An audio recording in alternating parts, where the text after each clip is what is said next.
Almaniyanın yeni kanslerinin adı belli olub. Hristiyan Demokrat İttifaqı Partiyasının lideri Friedrich Merz Bundestagda ikinci turda Almanya kansleri seçilib.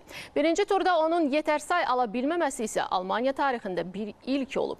Biz indi Berlinə bağlanırıq. Təfərrüatları xüsusi müxbirimiz Günay Məmmədovadan eşidəcək. Günay, salamlayıram sizi. Məlumatlar sizdə. Buyurun.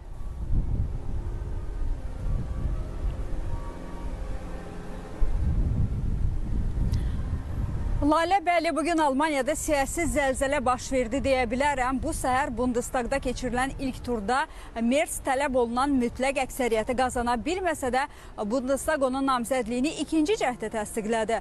Lazım olan 316 səslə müqayisədə Merz 325 səs topladı və bu günün səhəri keçirilən ilk turda Merz tələb olunan mütləq əksəriyyəti qazana bilməmişdi. Cəmi 310 səs toplamışdı. Qeyd edeyim ki, bu Almaniya tarixində ilk belə hal idi. Hristiyan Demokratlar və Hristiyan Sosial İttifaqları birlikdə parlamentdə 630 yerdən 328-nə sahibdir. Amma səsvermə gizli olduğundan koalisiyadan kimlərin Merzi dəstəkləmədiyi məlum deyil. Qeyd edeyim ki, Merzi ilk turda seçilməməsi böyük sürpriz oldu və o ölkədə siyasi böhran hissi yaratdı. Sonraki saatlarda siyasi partiyalar arasında təcili məsləhətləşmələr aparıldı. Qeyd edeyim ki, Merzin özü bugün sarsılmış görünürdü və siyasi kulvarlarda onun namizədlikdən imtina edə biləcəyi də müzakirə olunurdu.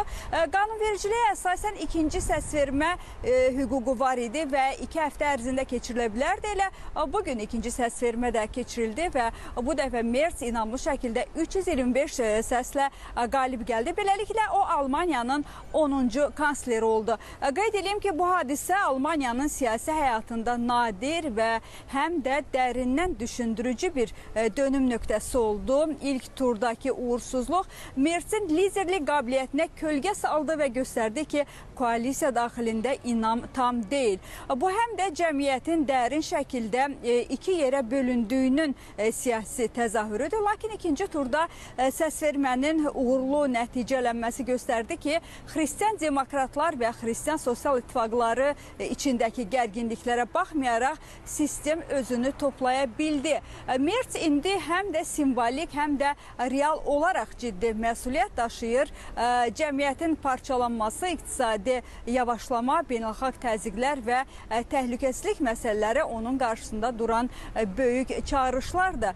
Onun ilk addımları həm də daxili sabitliyi təmin etmək, həm də Avropada Almaniyanın nüfuzunu bərpa etmək olacaq. Və bu nəticə onu da göstərdi ki, Almaniyada siyasət proqnozlaşdırıla bilən deyil. Hər an sürprizlər mümkündür. Merzin kanslerliyi həm risk, həm də fürsət deməkdir. O ya cəmiyyəti birləşdirəcək, ya da daha da gücləşdirə bilər.